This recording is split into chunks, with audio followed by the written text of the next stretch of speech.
একটি মাত্র রাত, যে রাতে আসমান ও জমিনের সমস্ত নিয়ম ভেঙে গিয়েছিল, যে রাতে একজন মানুষ এমন জায়গায় পৌঁছেছিলেন যেখানে কোনো ফেরেশতাও যেতে পারেনি।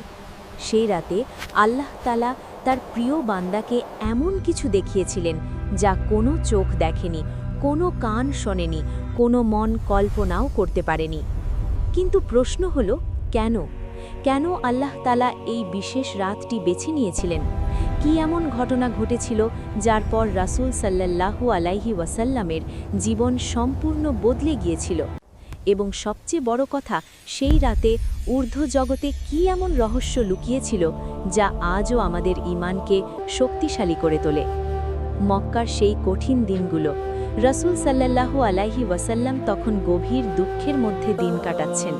তার প্রিয় স্ত্রী খাদিজা রাদিয়াল্লাহু তাআলা আনহা মাত্র কিছুদিন আগে ইন্তেকাল করেছেন। চাচা আবু তালিবও চলে গেছেন, যিনি ছিলেন তার একমাত্র ভরসা, একমাত্র আশ্রয়। চারিদিকে শুধু অন্ধকার। কাফেররা আরও বেশি নির্যাতন শুরু করেছে। তায়েফে গিয়ে যখন ইসলামের দাওয়াত দিলেন, সেখানকার মানুষেরা তাকে পাথর মেরে রক্তাক্ত করে দিল। রক্তে ভিজে গেল তার পবিত্র শরীর, জুতো রক্তে ভরে গেল। এমন সময় যখন মনে হচ্ছিল পৃথিবীতে আর কোনো আশা নেই, আল্লাহ তাআলা তার প্রিয় নবীকে ডাকলেন এমন এক সফরে যা পৃথিবীর ইতিহাসে আর কখনো হয়নি। রাতের নিস্তব্ধতা। রাসূল সাল্লাল্লাহু আলাইহি ওয়াসাল্লাম তখন কাবা শরীফের কাছে হাতিমে ঘুমিয়েছিলেন। হঠাৎ জিবরাইল আলাইহিস সালাম এসে তাকে জাগালেন। কিন্তু এবার জিবরাইল আলাইহিস সালামের সাথে ছিল এক অদ্ভুত বাহন, এর নাম বোরাক। এমন এক সৃষ্টি যা ঘোড়ার চেয়ে ছোট কিন্তু গাধার চেয়ে বড়, যার গায়ের রং ধবধবে সাদা, যার গতি এতটাই দ্রুত যে চোখের পলকে মাইলের পর মাইল অতিক্রম করে ফেলে। যেখানে তার দৃষ্টি শেষ হয় সেখানেই তার পা পড়ে। রাসূল সাল্লাল্লাহু আলাইহি ওয়াসাল্লাম বোরাকে চড়ে বসলেন এবং শুরু হলো সেই মহাযাত্রা। মক্কা থেকে জেরুজালেম, সেই মসজিদুল আকসা, যেখানে হাজারো নবী রাসূল নামাজ পড়েছেন, যেটি মুসলমানদের প্রথম কিবলা ছিল। কিন্তু জানেন কি, মসজিদুল আকসায় পৌঁছে কি হয়েছিল? যখন রাসূলুল্লাহ সাল্লাল্লাহু আলাইহি ওয়াসাল্লাম সেখানে নামাজ পড়লেন, তখন কারা তার পেছনে দাঁড়িয়েছিলেন? আদম আলাইহিস সালাম থেকে শুরু করে ঈসা আলাইহিস সালাম পর্যন্ত সমস্ত নবী রাসূলগণ। হ্যাঁ, আপনি ঠিকই শুনছেন। হযরত ইব্রাহিম আলাইহিস সালাম, মুসা আলাইহিস সালাম, ঈসা আলাইহিস সালাম সবাই সেই নামাজে রাসূল সাল্লাল্লাহু আলাইহি ওয়াসাল্লামের পেছনে দাঁড়িয়েছিলেন। কল্পনা করুন সেই দৃশ্য। সমস্ত নবীদের ইমাম হলেন মুহাম্মদ সাল্লাল্লাহু আলাইহি ওয়াসাল্লাম। এর মানে কি?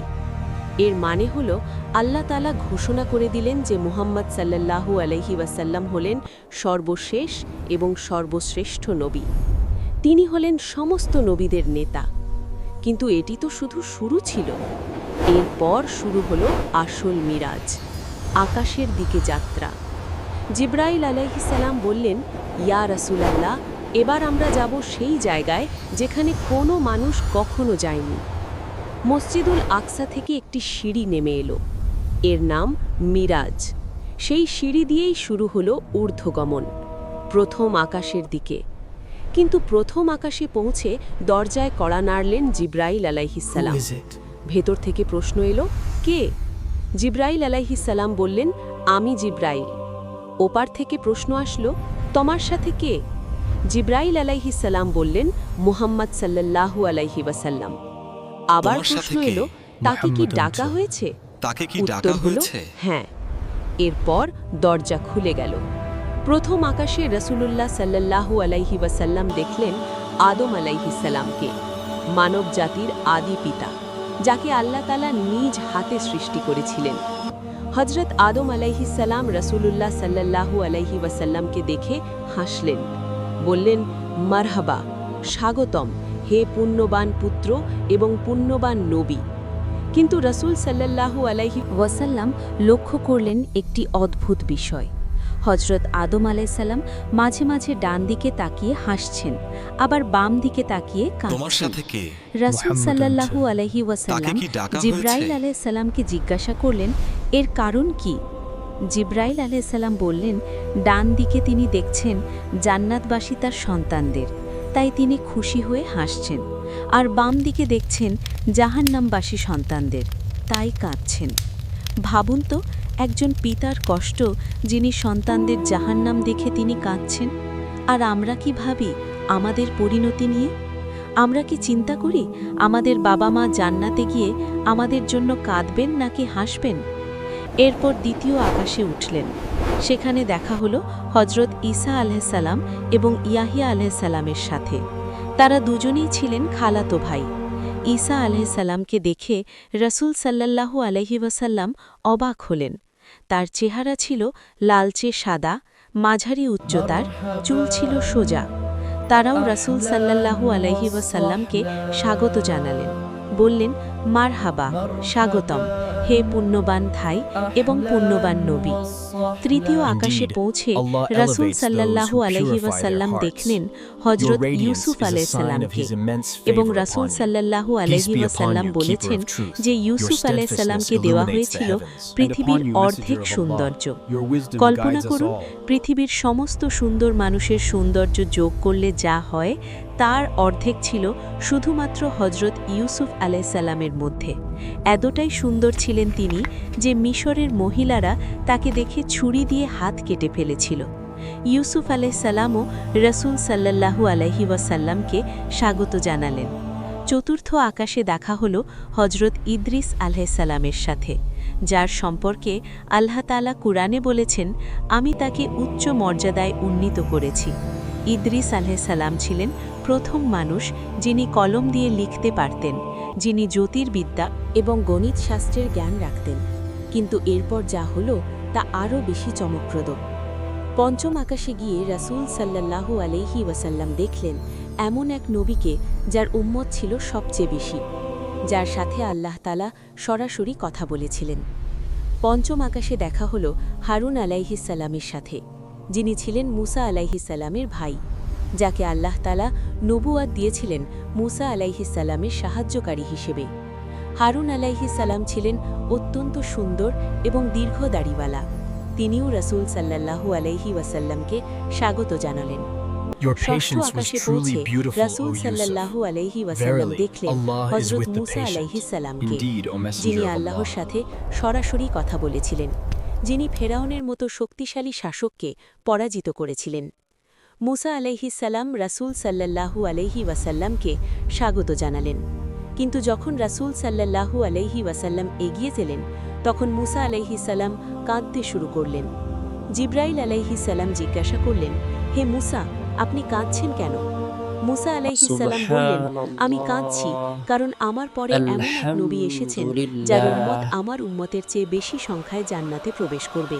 শুনেছেন, মুসা আলাইহিসসালাম কাঁদছেন কারণ আমরা আমাদের উম্মতে মুহাম্মাদিয়া বেশি সংখ্যায় জান্নাতে যাবে। কিন্তু প্রশ্ন হলো, আমরা কি সেই যোগ্যতা অর্জন করছি? আমরা কি সেভাবে আমল করছি? এরপর সপ্তম আকাশে উঠলেন রাসূল সাল্লাল্লাহু আলাইহি ওয়াসাল্লাম, এবং সেখানে দেখলেন ইব্রাহিম আলাইহিসসালামকে, যিনি হলেন নবীদের পিতা, যাকে আল্লাহ তাআলা খালিলুল্লাহ বা আল্লাহর বন্ধু উপাধি দিয়েছিলেন। ইব্রাহিম আলাইহিসসালাম বসেছিলেন বাইতুল মামুরের সামনে।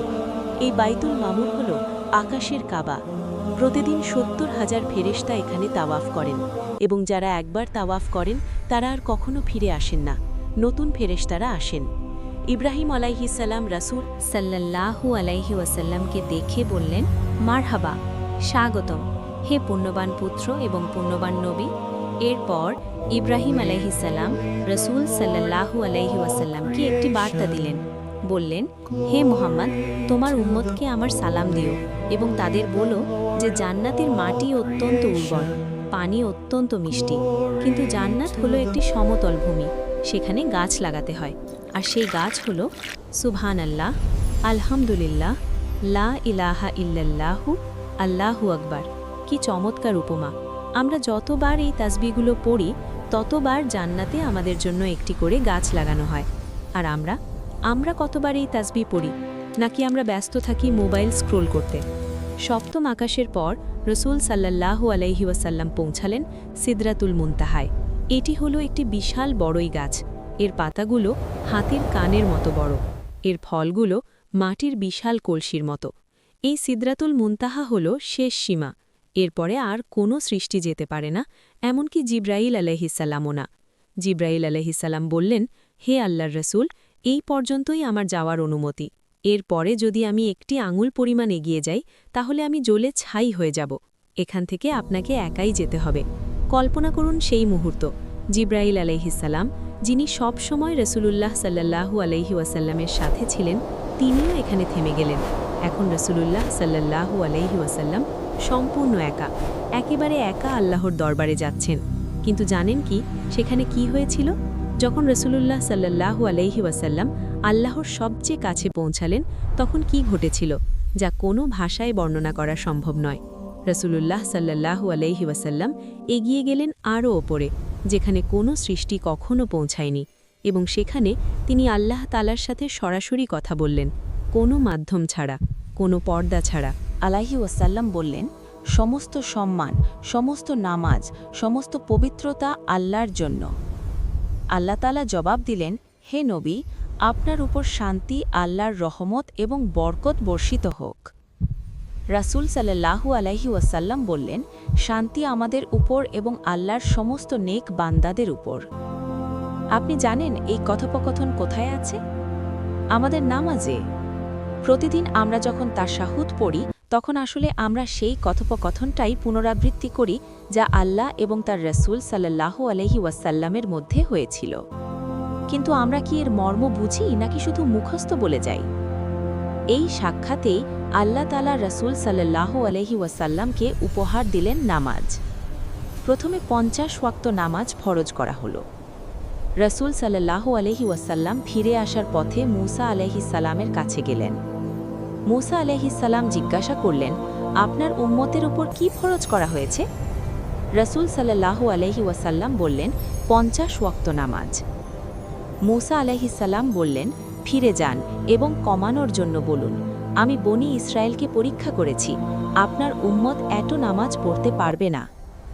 রাসূল সাল্লাল্লাহু আলাইহি ওয়াসাল্লাম ফিরে গেলেন। আল্লাহ তাআলা 10 ওয়াক্ত কমিয়ে দিলেন, 40 ওয়াক্ত করলেন। মূসা আলাইহিস সালাম আবার বললেন, আরও কমান। এইভাবে বারবার যাওয়া আসার পর নামাজ 5 ওয়াক্তে নেমে এলো। মূসা আলাইহিস সালাম তখনও বললেন, আরও কমান। কিন্তু রাসূল সাল্লাল্লাহু আলাইহি ওয়াসাল্লাম বললেন, না, আমি লজ্জা পাচ্ছি, আমি এতেই সন্তুষ্ট। তখন আল্লাহ তাআলা ঘোষণা করলেন, 5 ওয়াক্ত নামাজ, কিন্তু সওয়াব 50 ওয়াক্তের। সুবহানাল্লাহ, কি মহান দয়া! আমাদের 5 ওয়াক্ত নামাজ পড়তে হবে, কিন্তু সওয়াব পাবো 50 ওয়াক্তের। কিন্তু আমরা সেই 5 ওয়াক্তই ঠিকমতো পড়ি না। কত মানুষ আছে যারা ফজরের নামাজ মিস করে, কত মানুষ আছে যারা নামাজ দেরি করে পড়ে। এরপর রাসূল সাল্লাল্লাহু আলাইহি ওয়াসাল্লামকে দেখানো হলো জান্নাত এবং জাহান্নাম। জান্নাত, যেখানে এমন সব নেয়ামত আছে যা কোনো চোখ দেখেনি, যা কোনো কান শোনেনি, কোনো মন কল্পনা করেনি, যেখানে নদী বয়ে চলেছে দুধের, মধুর, শরাবের। এই যেখানে প্রাসাদগুলো তৈরি সোনা রূপা দিয়ে, যেখানের একটি ইঁটও পৃথিবীর সমস্ত সম্পদের চেয়ে মূল্যবান। কিন্তু জাহান্নাম, সেখানকার দৃশ্য দেখে রাসূল সাল্লাল্লাহু আলাইহি ওয়াসাল্লামের চোখে পানি এসে গেল। দেখলেন মানুষদের শাস্তি পেতে, দেখলেন যারা সুদ খেত তাদের পেট ফুলে উটের মতো হয়ে গেছে, তারা দাঁড়াতে পারছে না। দেখলেন যারা মানুষের সম্পদ অন্যায়ভাবে খেয়েছে তাদের ঠোঁট উটের ঠোঁটের মতো লম্বা, মুখ দিয়ে আগুনের পাথর ঢুকছে। দেখলেন যারা জিনা ব্যভিচার করত তাদের সামনে রাখা আছে সুস্বাদু গোস্ত, কিন্তু তারা খাচ্ছে পচা দুর্গন্ধযুক্ত গোস্ত। দেখলেন যারা গীবত করত তারা নিজেদের মৃত ভাইয়ের গোস্ত খাচ্ছে। এই দৃশ্যগুলো দেখে রাসূল সাল্লাল্লাহু আলাইহি ওয়াসাল্লাম কেঁদে ফেললেন, বললেন, হে আল্লাহ, আমার উম্মতকে রক্ষা করুন। কিন্তু সবচেয়ে বড় প্রশ্ন হলো, আমরা কি এই সতর্কবাণী শুনেছি? আমরা কি আমাদের জীবন পরিবর্তন করছি?